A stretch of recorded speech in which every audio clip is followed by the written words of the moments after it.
श्री हनुमान जयंती व्रत उत्सव सिंधु एवं व्रत रत्नाकर के अनुसार हनुमान जी की जन्म तिथि का है। पंचांगों के आधार पर व्रतों का निर्णय किया जाता है।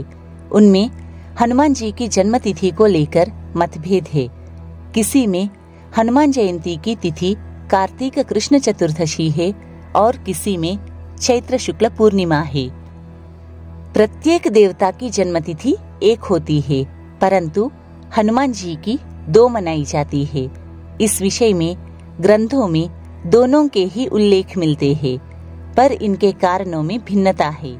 कार्तिक कृष्ण चतुर्दशी जन्म दिवस है और चैत्र शुक्ल पूर्णिमा विजय अभिनंदन महोत्सव है।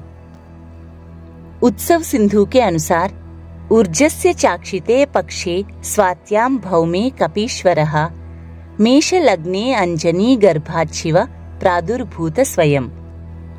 अर्थात कार्तिक कृष्ण चतुर्दशी भौमवार को स्वाति नक्षत्र और मेष लग्न में अंजनी के गर्भ से हनुमान जी के रूप में स्वयं शिवजी उत्पन्न हुए थे।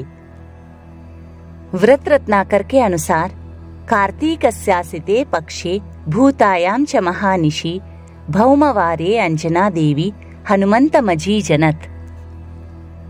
अर्थात कार्तिक कृष्ण की भूत तिथि चतुर्दशी को मंगलवार के दिन महानिशा में अंजनी देवी ने हनुमान जी को जन्म दिया था। दूसरे वर्णन की अपेक्षा पहले वर्णन में स्वाति नक्षत्र और मेष लग्न विशेष है, परंतु कृतिका होने से कृष्ण चतुर्दशी को चित्रा या स्वाति का होना असंभव नहीं है। एक अन्य ग्रंथ हनुमद उपासना कल्पद्रुम में लिखा है कि चैत्र शुक्ल पूर्णिमा मंगलवार के दिन मुंज की मेखला से युक्त, कौपीन से संयुक्त और यज्ञोपवीत से भूषित हनुमान जी उत्पन्न हुए। इसी ग्रंथ में इस बात का भी उल्लेख है कि रानी कैकेयी के हाथ से चील द्वारा लाई गई यज्ञ की खीर खाने से अंजनी ने हनुमान जी को जन्म दिया।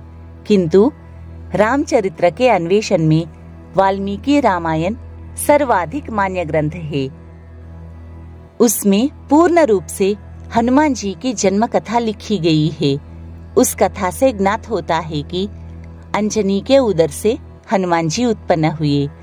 भूखे होने के कारण वे आकाश में उछल गए और उदय होते हुए सूर्य को फल समझकर उसके समीप चले गए। उस दिन पर्व तिथि अमावस्या होने से सूर्य को ग्रसने के लिए राहु आया हुआ था, परंतु हनुमान जी को देखकर उसने उन्हें दूसरा राहु समझा और वह भागने लगा। तब इंद्र ने अंजनी पुत्र पर वज्र का प्रहार किया। इससे उनकी ठोड़ी टेढ़ी हो गई, जिसके कारण उनका नाम हनुमान पड़ा। इस अंश में चैत्र या कार्तिक का जिक्र नहीं है। संभव है कि कल्पभेद या भ्रांतिवश अन्य ग्रंथों में लिखा गया हो। यहाँ यह उल्लेखनीय है कि हनुमान जी का एक जन्म पत्र भी है, जिसमें तिथि के स्थान पर चतुर्दशी, वार मंगल, नक्षत्र चित्रा और मास अनिर्दिष्ट है। कुंडली में सूर्य, मंगल, गुरु, भृगु और शनि उच्चके हैं और ये 4, 1, 7, 3 एवं 10 स्थानों में यथाक्रम बैठे हैं। इन सबको देखने से यह तथ्य निकलता है कि कार्तिक कृष्ण चतुर्दशी की रात्रि में हनुमान जी का जन्म हुआ था तथा चैत्र शुक्ल पूर्णिमा को सीता जी की खोज, राक्षसों के उपमर्दन, लंका दहन और समुद्र के उल्लंघन आदि में हनुमान जी की विजय और निरापद वापस लौटने के उपलक्ष्य में वानरों ने प्रसन्न होकर मधुवन में हर्षोत्सव मनाया था। समस्त नर वानर सुखी हुए थे, अर्थात उनका कल्याण हुआ था। इसी कारण यदि उक्त दोनों दिन कार्तिक कृष्ण चतुर्दशी और चैत्र शुक्ल पूर्णिमा, इन दोनों दिन व्रतोत्सव किया जाए तो बड़ा पुण्य प्राप्त होता है। इस व्रत में तात्कालिक तिथि अर्थात रात्रि व्यापिनी तिथि ली जाती है। यदि वह 2 दिन हो तो दूसरे दिन व्रत करनी चाहिए। इस व्रत में व्रत रखने वाले को चाहिए कि हनुमान जी के जन्मदिन के व्रत निमित्त धनत्रयोदशी की रात्रि में राम, जानकी और हनुमान जी का स्मरण करके पृथ्वी पर शयन करे तथा रूप चतुर्दशी को सूर्योदय से पहले उठकर राम, जानकी और हनुमान जी का पुनः स्मरण करके प्रातः स्नान आदि से जल्दी निवृत्त हो ले। इसके बाद हाथ में जल लेकर यह संकल्प ममाखिलानिष्ट निरसन पूर्व कसकलाभीष्ट सिद्धये तेजो बल बुद्धि विद्या धन धान्य समृद्ध आयुरारोग्यादि वृद्धये च हनुमद व्रतम तदंगी भूत पूजनम च करिष्ये। इस प्रकार से संकल्प करना चाहिए। तदनंतर हनुमान जी की पूर्व प्रतिष्ठित प्रतिमा के समीप पूर्व या उत्तर की ओर मुख करके बैठे तथा बड़ी ही विनम्रता के साथ अतुलित बलधामम स्वर्ण लाभ देहम धनुजवन कृशानु ज्ञानी नामाग्रगण्यम सकल गुण निधानम वानरानामधीश रघुपति वरदूतम वातजातम नमामि।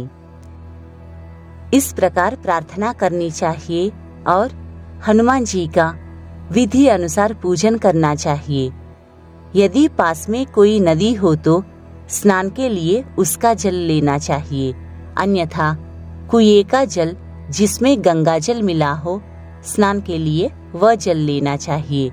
वस्त्रों में लाल कौपीन और पीतांबर, गंध में केसर युक्त चंदन, मूंज का यज्ञोपवीत, पुष्पों में शतपत्र, केतकी, कनेर और पीले पुष्प, धूप में अगर तगर आदि, दीपक में गौघृत पूर्ण बत्ती तथा नैवेद्य में घृतपक्क अपूष अथवा आटे को घी में सेककर गुड़ मिलाए हुए मोदक और केला आदि फल अर्पण करे। तत्पश्चात नीराजन, नमस्कार, पुष्पांजलि और प्रदक्षिणा के बाद मनोजवम मारुततुल्य वेगम जितेन्द्रियम बुद्धिमताम वरिष्ठम वातात्मजम वानरयूत मुख्यम श्री रामदूतम शिरसा नमामि। इस प्रकार प्रार्थना करके प्रसाद वितरण करना चाहिए। रात के समय दीप जलाकर प्रार्थना, पाठ, गायन वादन या कीर्तन करते हुए रात्रि में जागरण करना चाहिए।